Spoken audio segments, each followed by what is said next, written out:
Good afternoon, everybody. Big Mike back here with you once again. Welcome back to Big Mike Talks, where we talk about the rest of the week in professional wrestling. And today we're going to cover Ring of Honor, SmackDown, and Rampage. Sorry, no Collision for this week, although I did watch it, but I didn't take notes for it because I was focusing on Slammiversary. So, skip it for this week. Probably going to check it out next week. Now, like I said, I'm going to cover Ring of Honor, SmackDown, and Rampage. So, let's get into this one, starting with, of course, Ring of Honor. We start with a Matt Sydal interview, and he's looking to go after the six-man tag team titles. This, of course, brings in Brian Cage, who says, yeah, look, obviously you need a couple partners, so why don't you go find some partners, and we'll set it up from there. Our first match of the evening, a bit of an uneven one as we get Serpentico taking on Big Bill. No Lee Moriarty this week, but I will say, this was the most back and forth I've ever seen a Big Bill match. Serpentico counters a choke slam attempt, but ultimately, after a gigantic choke slam, your winner, Big Bill. So now we have a bit of an announcement as the Ring of Honor TV title tournament is announced. We'll get into that a little bit later. It's pretty much 2 one-on-one matches for this week, and then next week is going to be the final. Actually, wait a minute. How is that going to work? Nah, we'll be fine. We'll be good. I'm overthinking things. Then that leads into our next match, Athena taking on Ava Lawless, and it's pretty much the Athena show winning via the crossface. Next matchup, we have the Righteous and Stu Grayson taking on Levi Knight, Michael Allen Richard Clark, yes, that is his ring name, and Even Rivers. This kind of starts out as a Righteous dominating match. The Loco Yocos start to come back, but eventually after Nightfall and then the triple, I don't know, it's what the Dark Order use as a trios finisher now.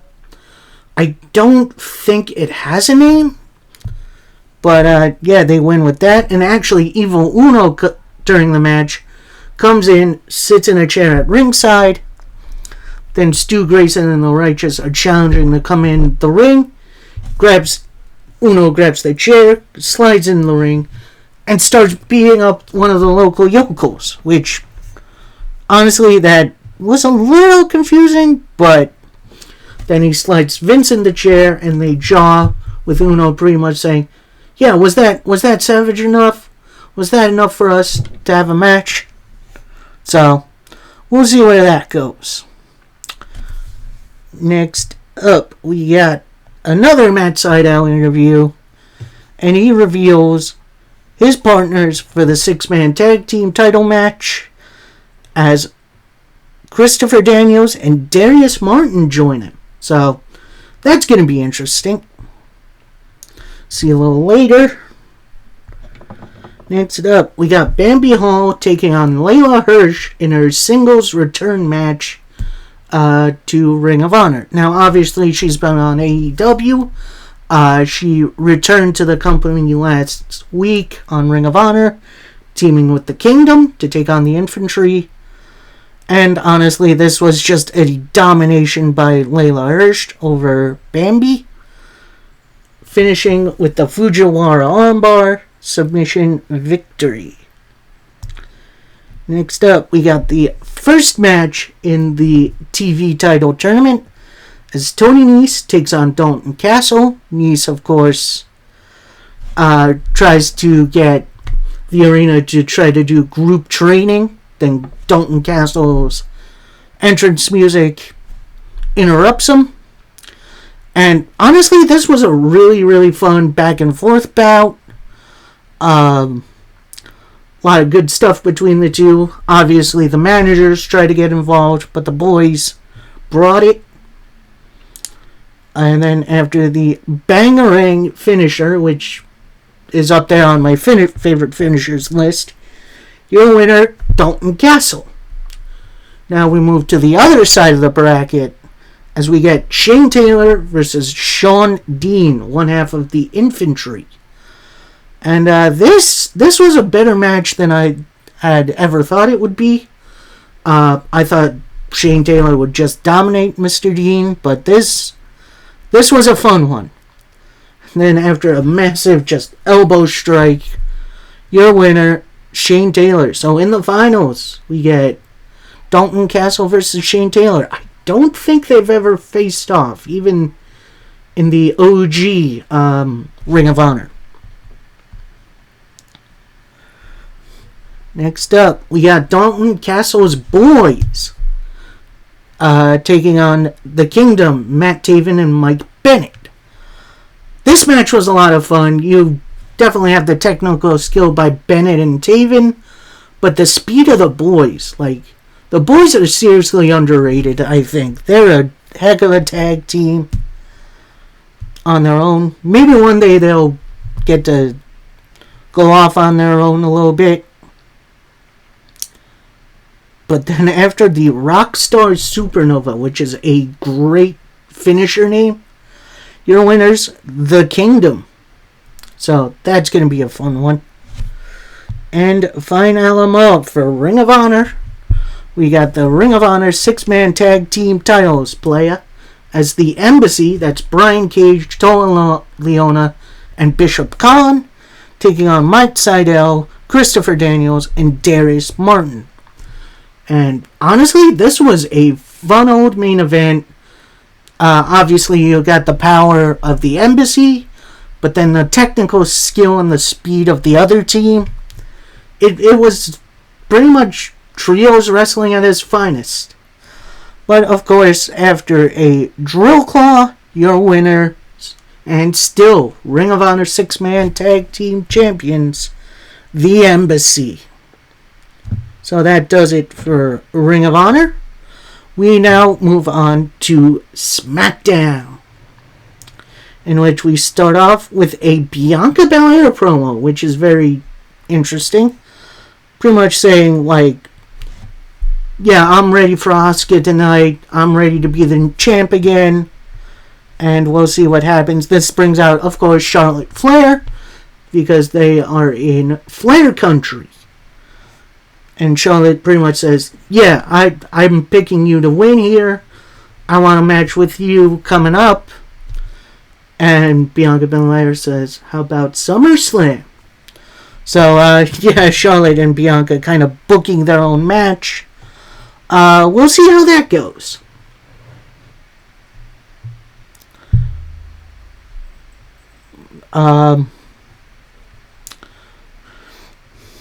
So then we go backstage. We're sitting with the Brawling Brutes, going over what they're going to be doing tonight, being pretty deadly, and then Butch is going to win the U.S. title tournament.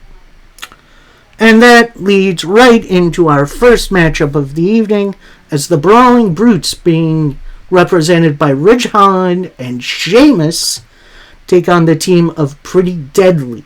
And honestly, this was a heck of a bout. Brawling Brutes with their overall power, including a nasty-looking bump. Elton Prince lands on his shoulder after a backdrop by Holland. Get better soon, my man. But then you get the finesse and, of course, the cheating by Pretty Deadly, in which one of them exposes the middle turnbuckle, takes off the pad, and then Ridge Holland goes flying right into it, throat first. Big old leg drop from the top rope. So your winner's Pretty Deadly. So we'll see what goes on from there. We then get a fun Grayson Waller interview. I will tell you, I did like Grayson Waller's first outing on SmackDown against Edge last week. And this promo really impressed me. You know, he's not surprised that he's in this tournament. He's calling his shot to win. He even shouts out The Rock, who, you know, kind of threw him under the bus on social media. And he's going to cement his place on SmackDown by winning the SmackDown, the United States Championship. We then see backstage Charlotte Flair with her bag walking out. Adam Pearce then walks into frame. He asked her, "Hey, what are you doing?" She then says, "For the sake of this match, I'm going to leave. I saw what happened last week and how this ended not so well, so I'm going to get out of your hair and I'm going to go tour the city." So she leaves intentionally at first, but then out comes Bayley and Io Sky, pretty much saying, "Yeah, we'll be keeping our eye on this match too," with Io smacking her Money in the Bank briefcase. Then Charlotte Flair walks back into frame, pretty much says, "Yeah, I think I might stay, actually." We then get our second match of the evening as Zelina Vega takes on Bayley. And Vega, right off the bat, white hot offense. Looks like she's going to get one over on Bayley, but then Bayley with an eye rake, a jawbreaker, and a rose plant to pick up the victory. And as Bayley and Io are celebrating, up on the screen is Shotzi Blackheart, pretty much saying, "Ugh, you think you're in control because you cut my hair, but I'm actually in control." She takes out a pair of scissors, starts cutting her own hair, constantly saying, "I'm in control, I'm in control," which kind of feels like a loose cannon-esque character.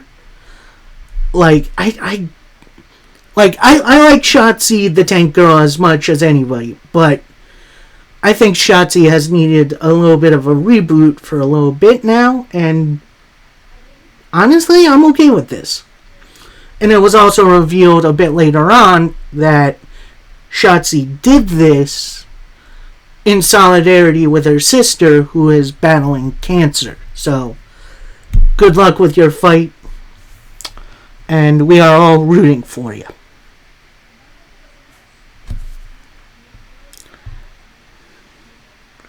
We then get a Jey Uso promo talking about how with him and Jimmy growing up, there was always high expectations from our father, Rikishi, and from the rest of our family. And then he talks about his and Jimmy's connection, how having brothers is great, but being twins is special. We feel the same thing each other feels. When he's hurt, I'm hurt. And right now, Jimmy's in the hospital, and I'm ready for a fight. This, of course, brings out Paul Heyman and Solo Sikoa, in which Heyman pretty much says,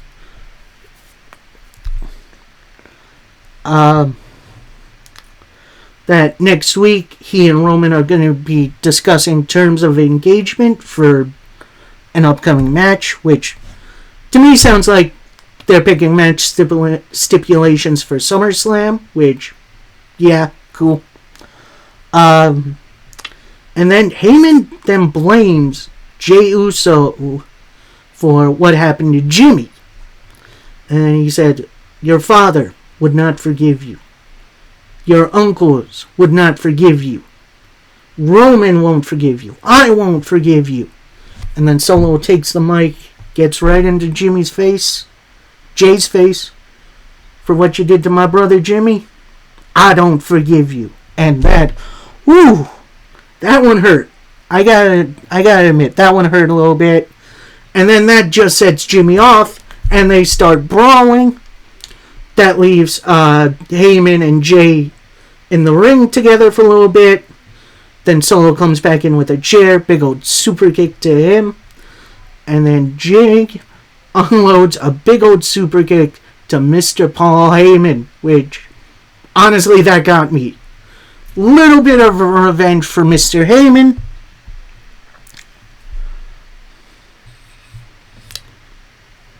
And then he takes the chair, starts beating up Solo with it.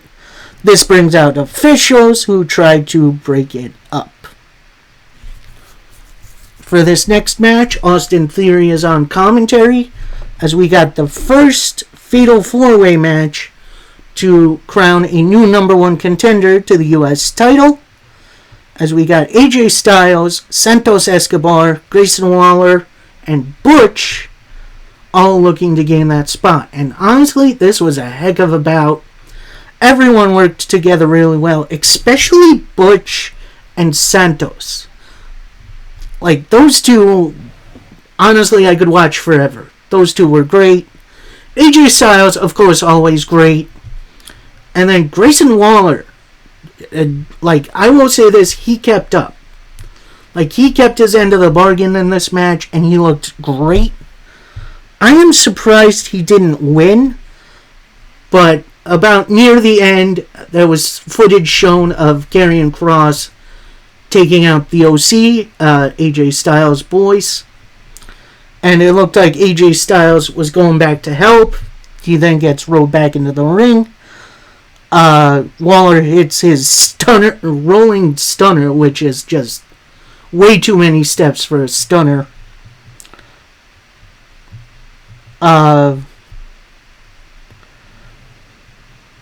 But then after a crossbody by Escobar, your winner, Santos Escobar. So he's moving on in the U.S. title tournament. And honestly, I'm glad Santos is getting a little bit more of a push. He's a heck of a talent, and I hope nothing for the best for, him and his group. We then see AJ Styles backstage helping out the OC, helping get him up. He then says, Kross is right. This isn't over. So, we're continuing this Karrion Kross AJ Styles feud, which, honestly, I really don't care about. We then see the Street Profits walking around in the garage a little bit. Big old limo shows up. Who steps out? Bobby Lashley, finally making his SmackDown return. And then they all get it in Bobby Lashley's limo, and they drive off. So, they're definitely teasing something with this. Maybe you rebooted Hurt Business? I'd be okay with that. We then get vignettes from the other Fatal 4-Way, which we'll see next week, from Rey Mysterio, Cameron Grimes, and Sheamus, along with a promo from LA Knight in the arena, pretty much saying, whenever, wherever, Austin Theory, I want your title, I'm coming for you. Yeah! Which, honestly, I know I'm going to get a little hate for this. I don't get the appeal of LA Knight. He's great on the sticks, but he's, really bum average in the ring. He's I know I'm going to get a little hate for this. He's a new age Miz. Don't get me wrong. I understand why he's popular now. But even when he was Eli Drake in NWA or Impact, I never really got the appeal.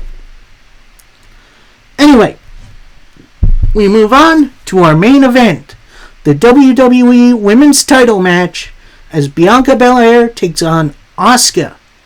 It is then revealed that Bayley and Io Sky and Charlotte have tickets and are sitting ringside, because of course they are. And honestly, this match was absolutely fantastic. Asuka and Bianca worked really, really well together. But then we see Bayley and Io jump over the guardrail. Charlotte come in, breaking that up. Eventually, Asuka and Bianca fight off all of them. But then Charlotte hits a big old spear looking for Bayley, but then hits Bianca, which that means DQ. Asuka's down in the ring. She retains her title, and then Io slash, on her behalf, Bayley tries to cash in their Money in the Bank. Bayley eats a face full of mist from Asuka, and Asuka lives to tell another day. Cash in is void. Io Sky keeps her Money in the Bank. So, we'll see what goes on from here. Very entertaining SmackDown. A whole lot better than what happened at MSG, that's for sure. But, this was a really, really good episode. And finally, we got Rampage, baby. And we start off with Jericho Appreciation Society members Matt Menard and Angelo Parker taking on Keith Lee and Dustin Rhodes, the national... I don't know what they call themselves. I'm sorry. And honestly, the entire time, Dustin Rhodes gets worked over by the JAS. But then Keith Lee comes in, overpowers them for a little bit, and then tries for a supernova, gets countered, gets a little double teamed. Dustin Rhodes comes in, evens the odds. Then Keith Lee with a big old supernova to pick up the win for the team. So, really fun opening bout. I really do hope they got something good for Keith Lee, because I think he's too good to be second fiddle to Dustin Rhodes. As much as I love Dustin. We then get a QTV segment, which, nothing really happens there. They talk about what happened on Collision last week, where Hobbs seemingly left the group, but QT Marshall is telling his group not to worry about Hobbs. We'll talk to him. They talk about Rap Class doing well, which is... I forget her name. Harley Cameron. Her music video is doing well, which, honestly, I kind of liked that. Then we see footage of John Hennigan, aka John TV, which I hate that name, jumping out of a pool in his home, pretty much saying, yeah, Acclaimed, QTV's coming for you. Which, okay, sure. We then get Taya Valkyrie versus Izzy McQueen, and then Spear, Curb Stomp, your winner, Taya Valkyrie. So, very quick squash match. Definitely belongs on Rampage. Then out come the Outcasts. At least Toni Storm and Saraya. Because Solo has a match a little bit later on. The announcers are pretty much saying, they're going to invite her to the Outcasts. Pretty much the opposite, with Toni Storm pretty much saying, yeah, you're a loser. You haven't done anything within this company. And then Taya pretty much says, yeah, you haven't defended your title in a while, and I want it. So how about at Battle of the Belts, I beat you, unless you're scared. And that was the most schoolyard BS I've ever heard. Like, ugh. I did not like that. Oh, and yeah, I'm not covering Battle of the Belts either. So, next up, we got Lance Archer making his AEW return after doing some stuff over in New Japan, taking on Trent Beretta. And honestly, this was a really, really fun match. Really good back and forth. But then after a big old lariat to the back, after a distraction by Jake the Snake Roberts, your winner, it's Lance Archer. Archer then attacks Chuck Taylor, who is looking after Trent after the loss. He then grabs both of them, gets on the mic, pretty much says, Orange Cassidy, come out here unless you want me to kill your friends. This brings out Orange Cassidy, who Lance Archer goes face to face with. I want your international title, and at Battle of the Belts, it's going to be you versus me. And then Orange starts to go look after his friends. Archer with a big old choke slam, and they take Archer takes the international title. So that's going to be interesting. We then get a backstage promo from Jarrett, Jay Lethal, and that whole mess of a group, where it's announced that coming back, the Royal Rampage, which is big old battle royal featuring a pretty big part of the roster.